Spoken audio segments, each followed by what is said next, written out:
The first question says, while reviewing an important epic, members of the self-organizing team had different interpretations of how it should be broken down, which revealed a lack of common understanding of the project's purpose. What should the project manager do? So the issue here faced with the team is that they did not understand an epic, and not understanding it is because of not understanding the project's purpose. So we need always to understand the root cause of the issue. Now we are going to review the different options. We need not just to focus on the difficulty of interpretations of the epic, but also the root cause of the problem, which is the lack of understanding of the project's purpose. So let's see the different options and see what could fix this root cause. A, ask the team to check the release plan. So let's think a little bit about the release plan.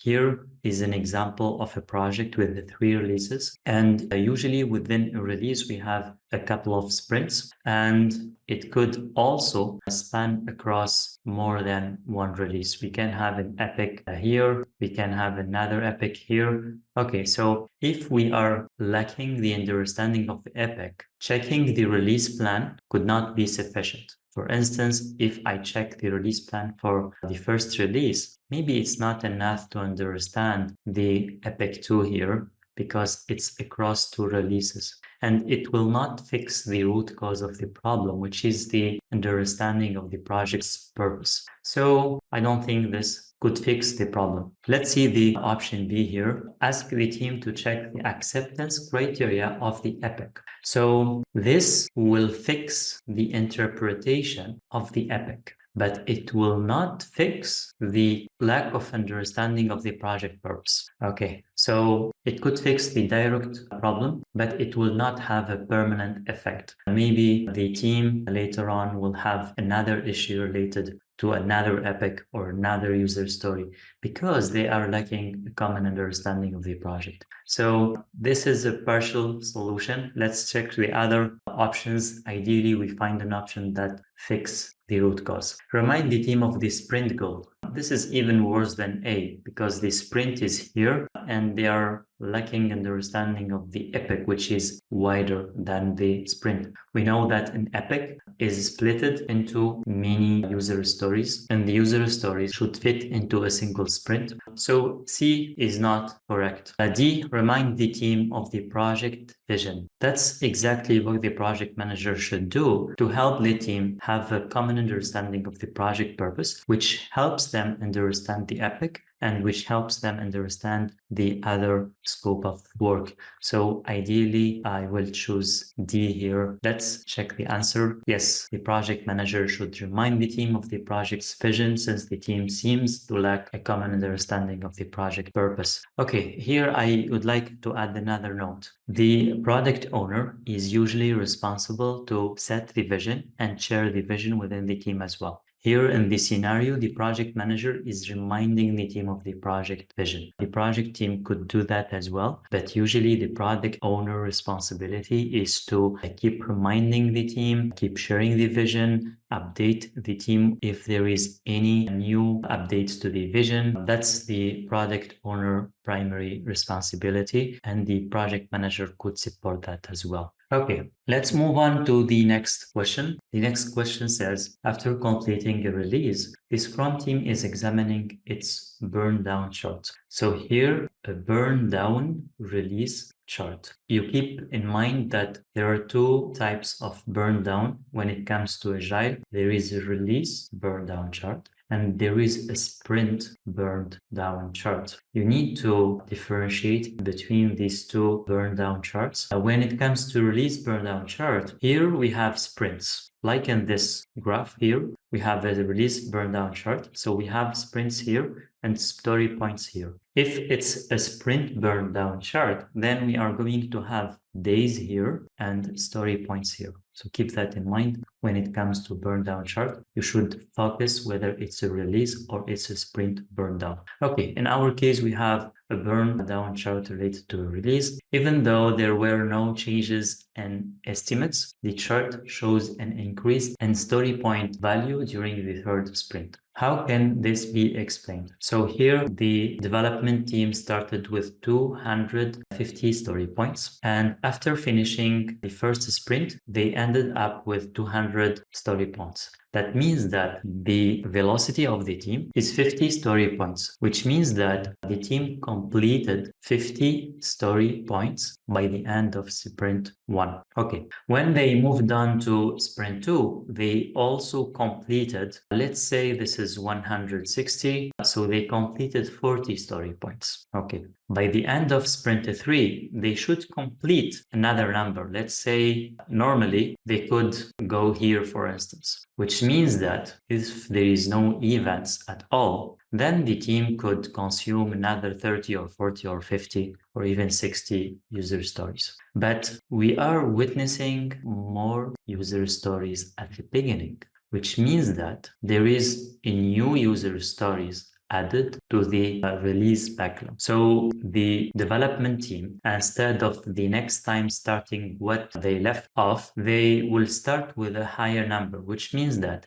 maybe the team consumed this 30 user stories or 40 user stories, but the product owner added 60 story points. So the team, even though they consumed 30 or 40, the number increased because the product owner added more story points than what they have consumed. So let's check the different options, and the right answer should be that more product backlog items were added. The team's velocity decreased? No, because if the team's velocity increased, we still have this kind of progress. If the velocity increased, we could have something like that, which means that the team consumed a lot of story points. If the velocity decreased, maybe we could have something like that. Okay, their velocity is not like the previous one. But in these two cases, still it's below the last sprint, which is not the case, and that makes A and B wrong. Work was added to the product backlog. Work was removed from the product backlog. If the work was removed from the product backlog, then we are going to witness a decrease of the story points, not an increase.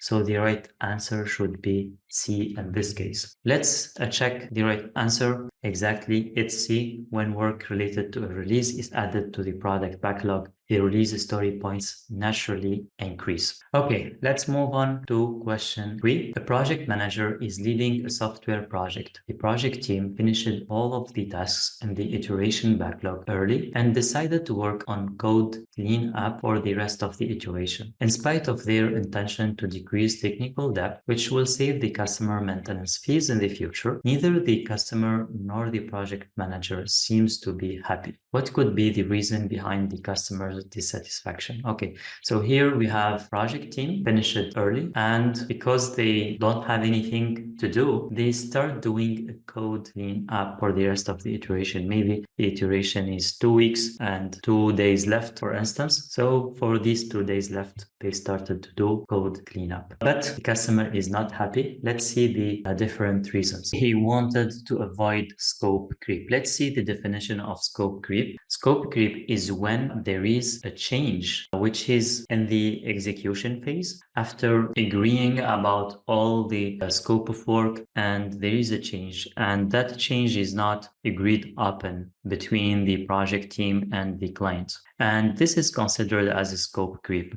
However, here the customer is unhappy because of the scope creep. Do they want to avoid it? Maybe, if they don't like the cleanup. But usually the customer wants the cleanup. It will save them money in the future. It's in their advantage. So maybe that's not the right answer. Let's check the other options. He wanted to avoid gold plating.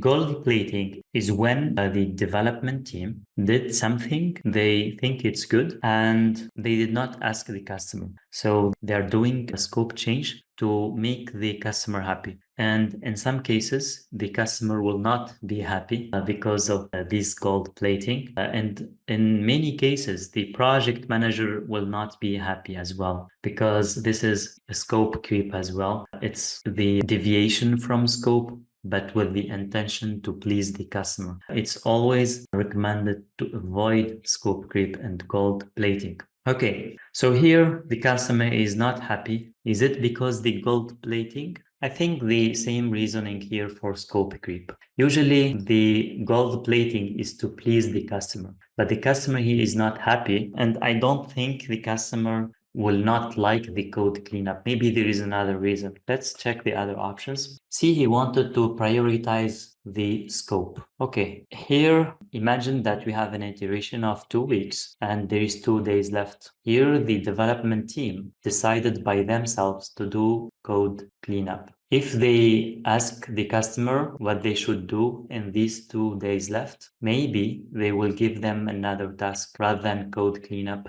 Maybe he wanted to do the prioritization of the scope. And that makes more sense. That's maybe the reason behind the customer dissatisfaction, more than just scope creep or gold plating.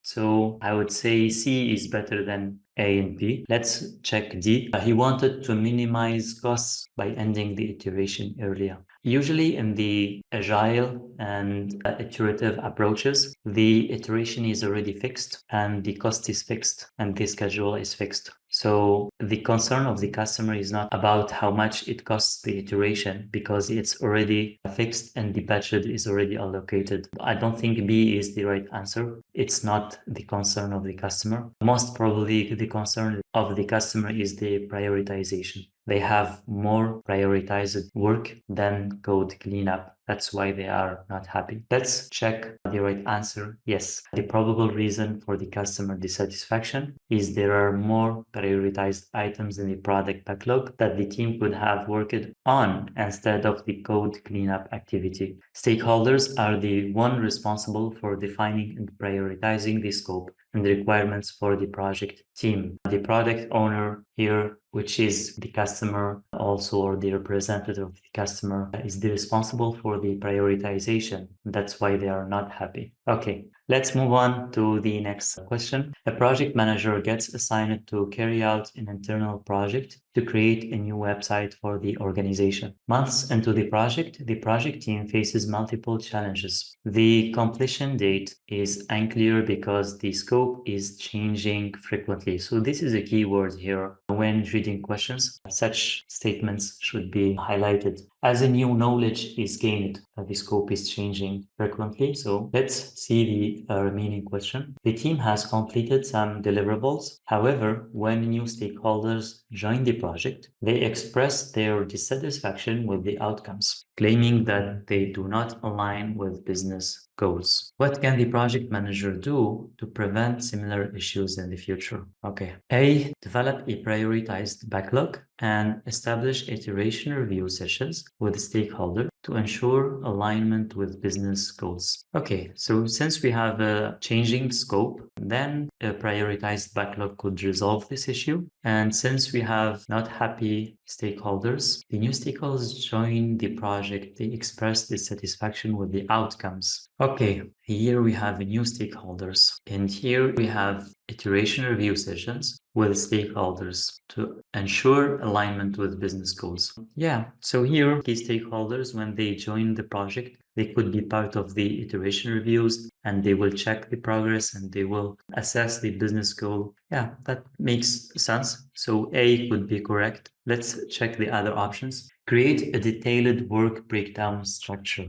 and a milestone schedule that are approved by all stakeholders. I think this will not address the problem of having a very changing scope, since a work breakdown structure entails a predictive approach and that will not work in such scenario. So B should be wrong. C, implement daily meetings to review team performance and address impediments promptly. So we need here to understand what's the purpose of a daily meetings. Daily meetings is a daily planning meeting between the project team or development team to sync together and define what they will be working on and if there is any impediments so they can deal with these impediments on a daily basis. I think this is very low level and that will not address the high level of having a very dynamic scope and a dissatisfied stakeholders. So the stakeholders will not be part of these daily stand-up meetings.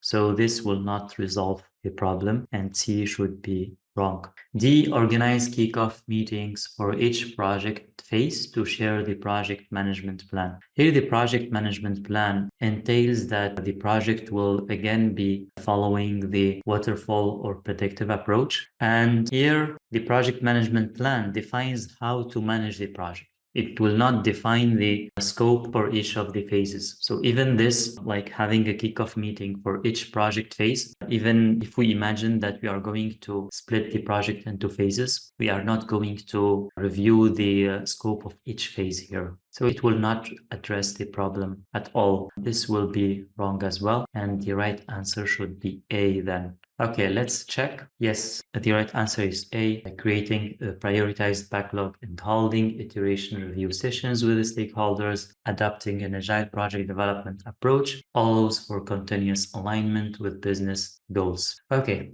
let's move on to the next question. The project manager kicks off a software development project aimed at creating an e-commerce platform for a gluten-free snacks brand. During the third sprint of the project team encountered unexpected technical complexities related to integrating third-party payment gateways and ensuring seamless user authentication processes. Okay, here we have the third sprint. We have technical complexities. Okay, despite their initial estimation efforts, the team realizes that they are unlikely to complete all the user stories within the sprint time frame. So they are not going to complete all user stories. What should the project manager do? Cancel the sprint to allow the team. Okay, here what should the project manager do? Cancel the sprint? That's not the responsibility of the project manager. The project manager cannot cancel the sprint. Only the project owner can do that in extreme cases. So this should be a wrong option without even wasting time to read all the sentence. Let's move on to the option B. Engage in additional product backlog refinement activities to ensure that the team focuses on delivering achievable work within the remaining sprint time. Okay, the product backlog refinement activities. This will help planning the next sprints, but we are having an issue with the current sprint. So this will not resolve the problem at all as well. Okay, let's move on to option C. Examine with the product owner the possibility of adjusting the sprint goal based on the team's current progress and capacity. Okay,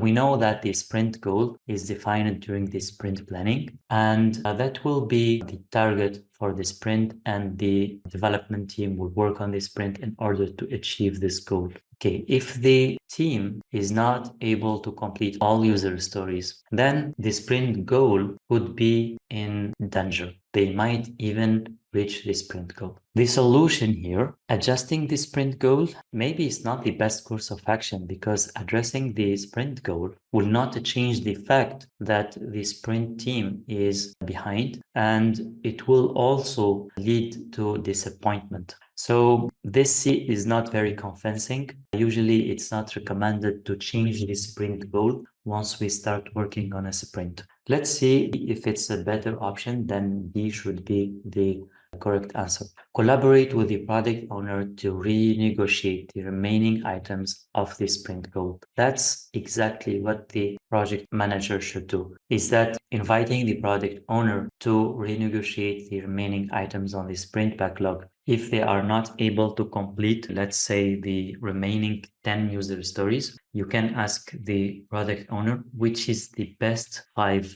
among the remaining 10 user stories. Maybe we can complete 10, maybe we can complete 5. So which are the best 5? This way, we are trying to maximize value towards the sprint goal, and that's a better option rather than just changing the sprint goal. So D is a better option. Let's double check the right answer. Yes, during the sprint backlog can be clarified and renegotiated with the product owner as more is learned. This helps adjust sprint backlog items based on the team's capacity and constraints, and ensure that the sprint goal remains achievable while maximizing value delivery.